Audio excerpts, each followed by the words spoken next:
If you saw our last vlog, you'll know that yesterday we travelled from Liverpool to Ellesmere Port across the tidal river Mersey. We had a pilot along to help us. We also had David from Cruising the Cuts and Lorna from London Boat Girl aboard for the journey. Today is part 2 of the adventure, and we're going to be travelling from Ellesmere Port to Salford Quays in Manchester along the Manchester Ship Canal. This is quite an unusual journey for a narrowboat to make. When we crossed the Mersey yesterday, we also did 4 miles on the Ship Canal, leaving us a whopping 32 miles to cover today.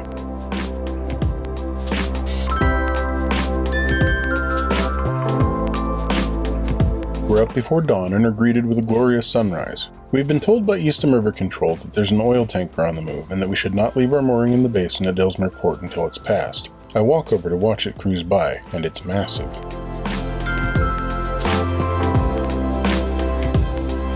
The Tigris is 120 meters long. It's 30 meters longer than the tanker we shared a lock with yesterday, and she has a pair of river tugs with her to help her negotiate the passage.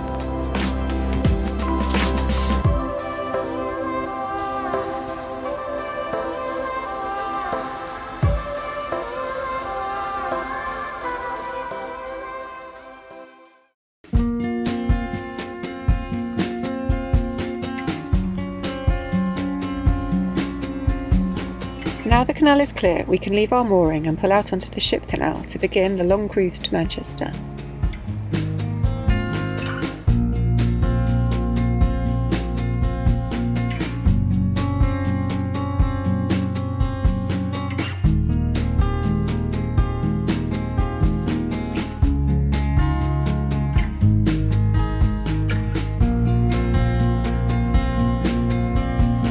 We are lucky to have another morning of beautiful weather as we begin our journey east.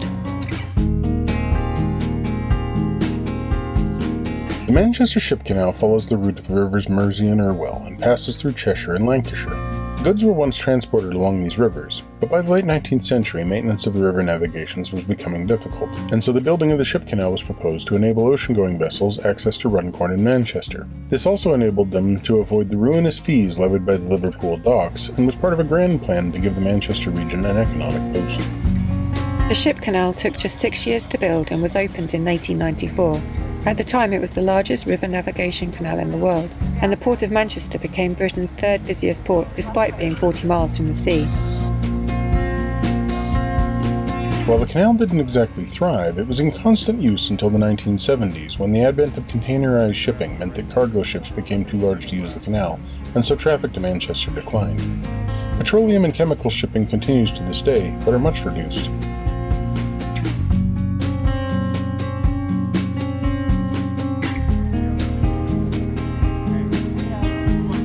Here is the Stolt Fulmar, the tanker we shared Eastham Lock with yesterday. It is turned around, ready for its return trip.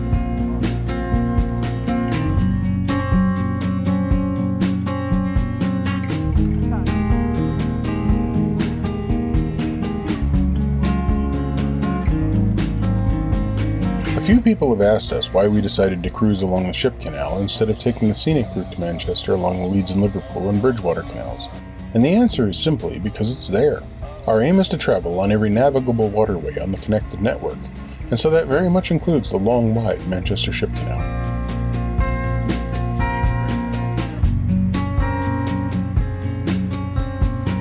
So far the landscape has alternated between heavy industrial and rural, and we're currently enjoying a quieter stretch. There are many old wharves along the southern bank of the canal, and to the north there are sheep grazing in the fields. Apparently the sea salt in the grass makes them taste better.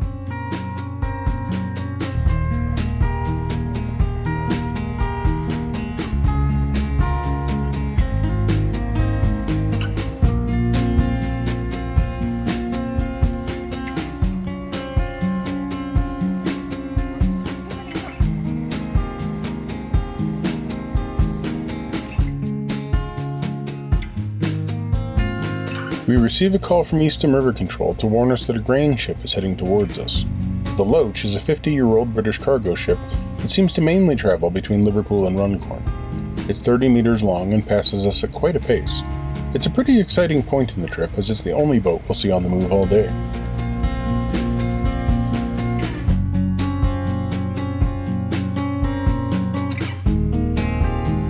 Apparently, this little boat is used to ferry sheep from one side of the canal to the other. We've travelled about 8 miles along the Ship Canal and are now approaching Frodsham in the mouth of the River Weaver. Just up there is Marshlock, which takes you up onto the Weaver, where we cruised back in August. In fact, for the next 2 miles the Manchester Ship Canal runs parallel to the Weaver navigation, so we've cruised along here before, albeit 20 meters east of here and on a different navigation. You may recognize the ICI Chemical Works from our vlog number 220 back in the summer. You can't see it, but the Weaver navigation runs between us and those buildings up there.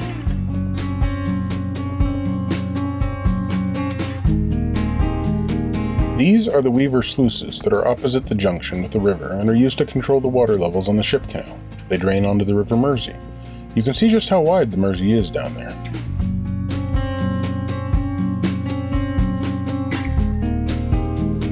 When we were up there cruising on the Weaver in August, I don't think I fully understood that we were just above the Ship Canal and the river. You can't see any of this from a boat up there.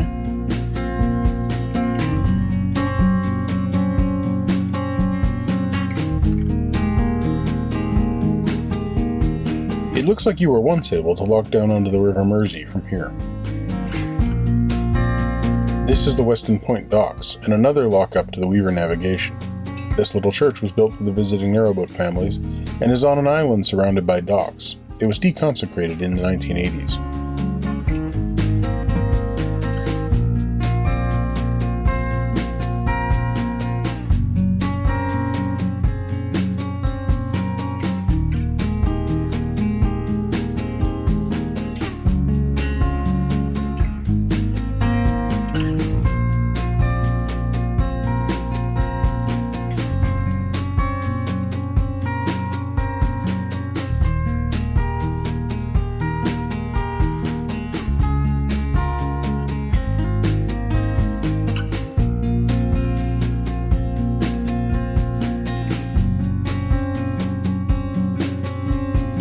We're now on the outskirts of Runcorn, and the industrial presence continues. There are lots more fascinating docks and wharves to look at, and even the odd boat, a very rare sight indeed. I was rather excited to see this old lock site. It's the point where the Bridgewater Canal used to link with the Manchester Ship Canal. When we were on the Bridgewater Canal at the end of the summer, we made it to the top of this old flight, and we were pleased to learn about the proposal to unlock Runcorn and open this route up again. If it does go ahead, it'll hopefully mean a lot more leisure craft on the Manchester Ship Canal between here and the River Weaver.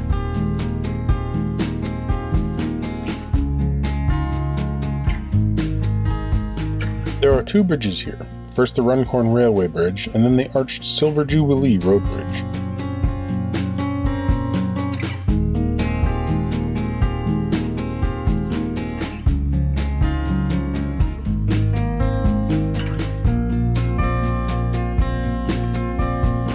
When we were here back in August, we sat up there wondering if we'd get to cruise on this deserted ship canal, and here we are. This looks like the entrance to the old Runcorn Quay, and this is the old Quay Swing Bridge.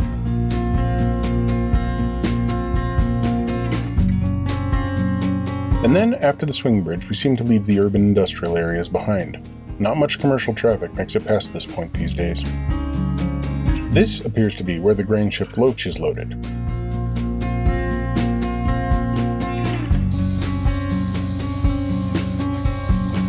At this point, we are about a third of the way along the Ship Canal. This span is part of the Mersey Gateway Bridge, which continues all the way across the river as well as the Ship Canal, and is almost 1.5 miles in total length. Unfortunately, we don't get a view of the whole thing from down here. At this point, Michael takes his first enforced break from the tiller, and I persuade him to go inside for a few minutes at least. And then I realise that steering a narrowboat down the Manchester Ship Canal is pretty dull, especially on this stretch, which is dead straight and shrouded by trees. It's fascinating to see these old jetties here. I wonder if they were just for mooring, or if this was a loading wharf too. This is Moor Lane Swing Bridge. I just love the brick control tower and offices, and presumably bridge keepers' accommodations.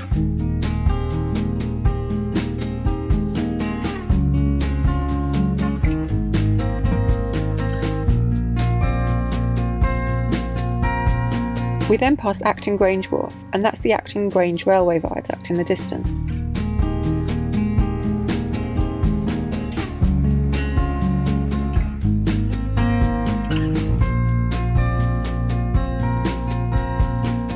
We are now approaching Stockton Heath and are at pretty much the halfway point along the canal. We're cruising parallel to the Bridgewater Canal, which is about a half-mile south of us from here. Ahead is the Chester Road swing bridge. Thankfully, our air draft is low enough that we can easily fit under without any of the bridges being swung.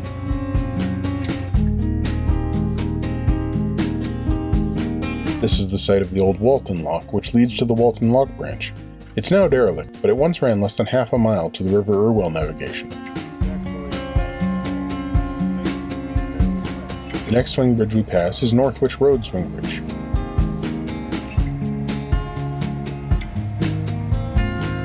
We've lost count of these distance markers that count down the miles to Manchester. This is Latchford High Level Bridge. We then pass under Knutsford Road swing bridge and Latchford Railway Viaduct.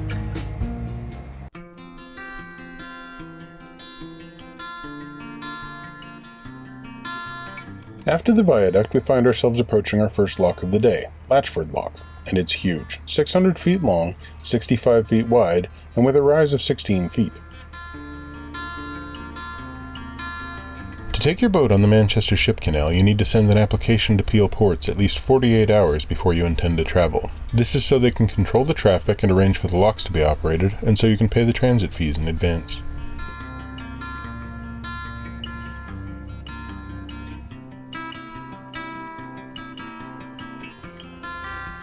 The lockkeepers are clearly not sure how to deal with a narrowboat, and there's nowhere for us to tie on to even with our mandated extra long lines.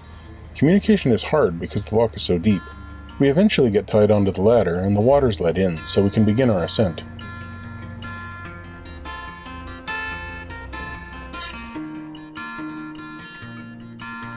It's a pretty gentle lock despite its size, although the bow does swing out into the centre of the lock, which feels a little uncomfortable.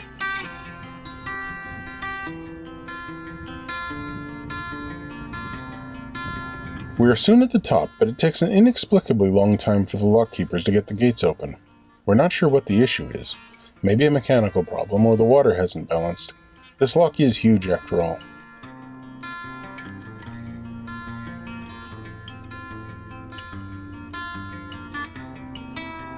As we're in the lock, it starts to rain, and then it's David's turn to take a shift at the tiller. It looks like the rest of the journey is going to be a damp one.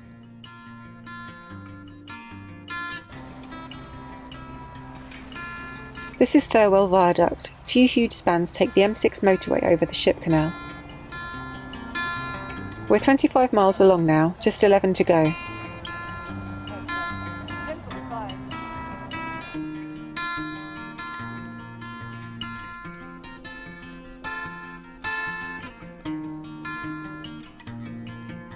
This is Warburton High Level Bridge.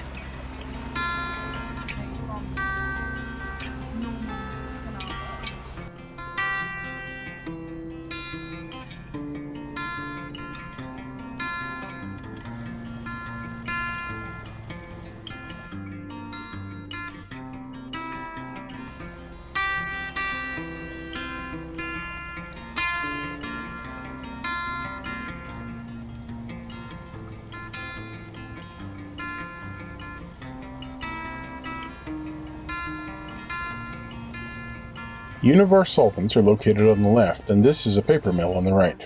The comedically named Omega Gas is an LPG tanker which seems to travel between England and Antwerp.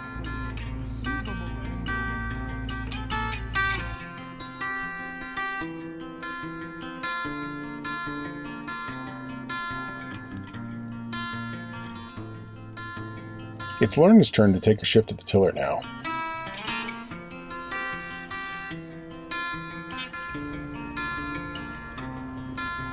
This is the Earlham Wharf, home of the Earlham Container Terminal. This weir is actually part of the River Mersey, feeding the Ship Canal. And beyond the Earlham Railway Viaduct is the Earlham Lock. As we approach the lock, the gates aren't open, so Lorna holds us in place while we wait.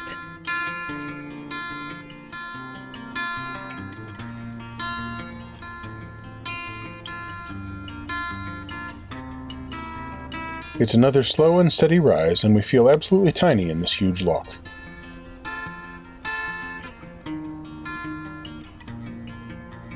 It's really raining now, but we've no choice but to carry on. It's another 8 miles until we reach our mooring in Salford Quays.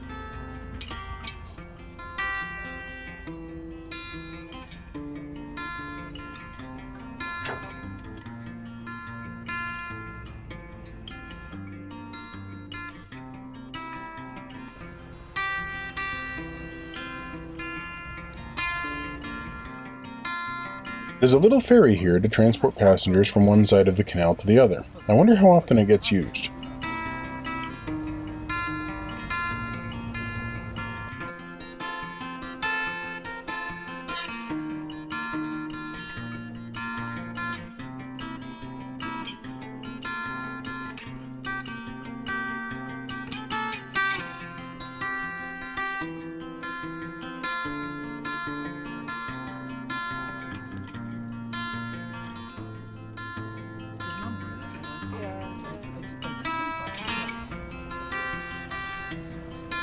Under another motorway, this time the M60.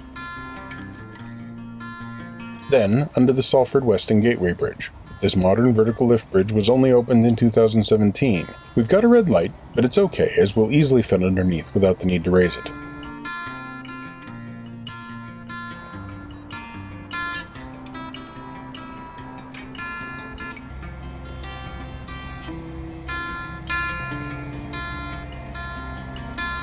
We're back in Barton and about to pass under the Barton Swing Bridge and Barton Swing Aqueduct. The Swing Aqueduct takes the Bridgewater Canal over the Manchester Ship Canal, and we took our boat over it back in September. It's the only swing aqueduct in the world and was built to replace Brindley's Brick Aqueduct when the Ship Canal was built. It's late in the afternoon now and we're all pretty much ready to stop. But we've got another few miles and one lock to navigate before we reach our mooring.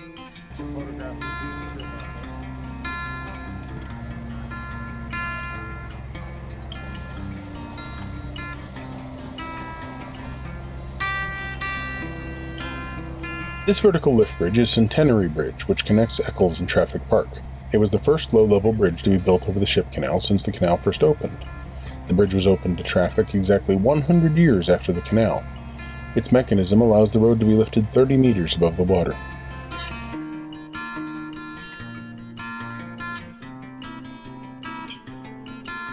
We can finally see the buildings of Salford Quays in the distance.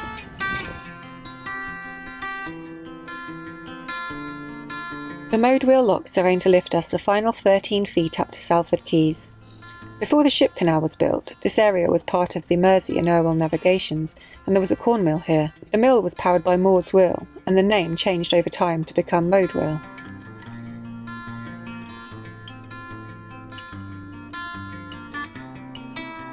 What a wet welcome into Manchester. As we leave the locks, we enter the media city area of Salford Quays, one of the last areas of the old docks to be developed. It is now home to BBC programs such as Blue Peter, Dragon's Den, Children's BBC, and BBC Breakfast. ITV are also here, and the famous Coronation Street set was moved here in 2013. The Salford Quays became one of the largest urban regeneration projects in the UK following the closure of the dockyards in the 1980s. I imagine they once looked like how much of the Liverpool docks look today. We pass the Imperial War Museum North and Lowry Centre for Performing Arts. There's also an outlet mall, cinema, and hotels, as well as offices. It's a really vibrant place. We're going to moor outside of the National Watersports Centre, but first we cruise a little further up towards Pomona Lock, which is where we'll be joining the Bridgewater Canal tomorrow.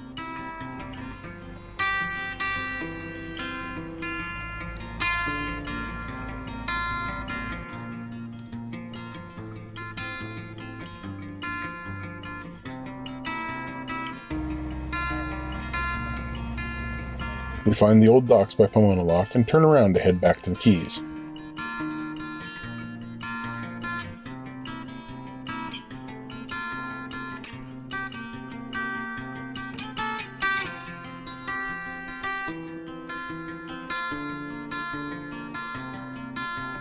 The Watersports Centre is setting up for a rowing event tomorrow, but they're expecting us and are incredibly friendly and welcoming, and help us moor up after our epic adventure.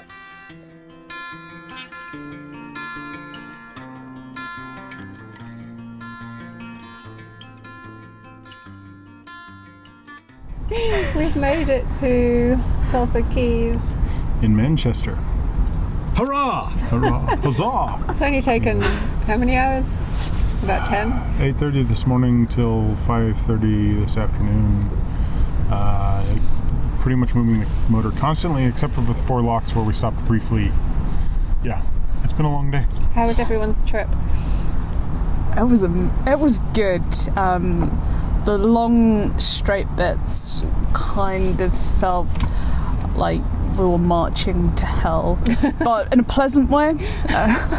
It was felt like it wasn't going to end at some point. It was funny how the weather towards Ellesmere Port was like, oh, this is quite nice, and then we got to Runcorn, it's like, this is, not too bad, and then towards Manchester, it's like, it's really getting terrible here.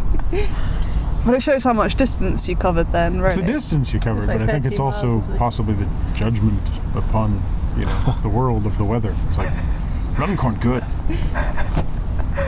You can't say Manchester bad now. Well, I'm not saying Manchester. Hell will descend upon you if you say that.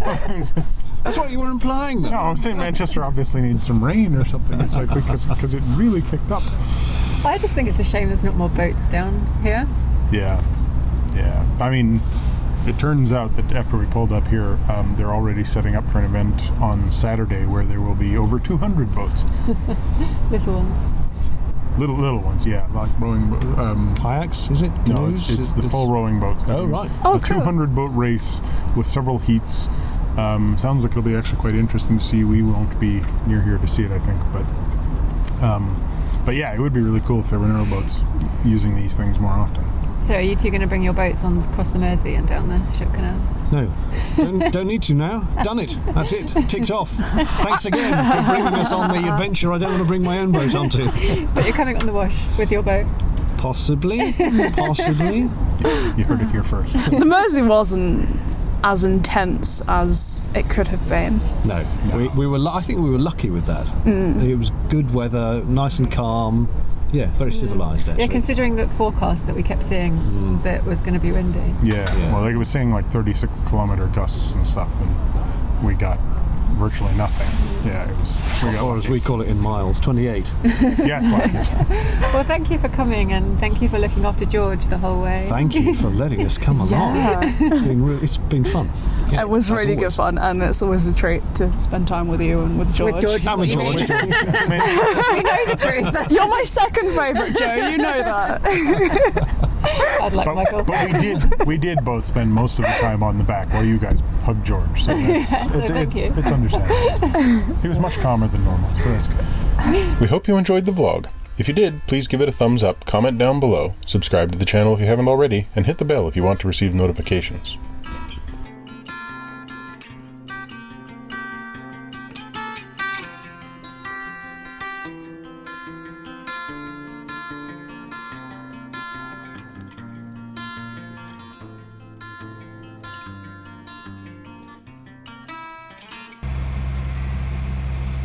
If you're going to engage in gender stereotypes, don't nitpick gender stereotypes. The Manchester Ship Canal links Manchester with the risen. The Manchester Ship Canal links Manchester with the risen.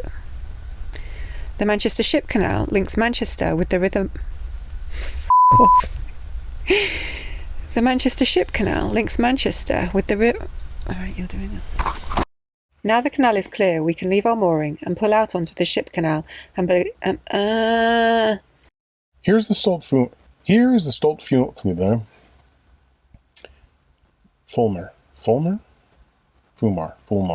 Right.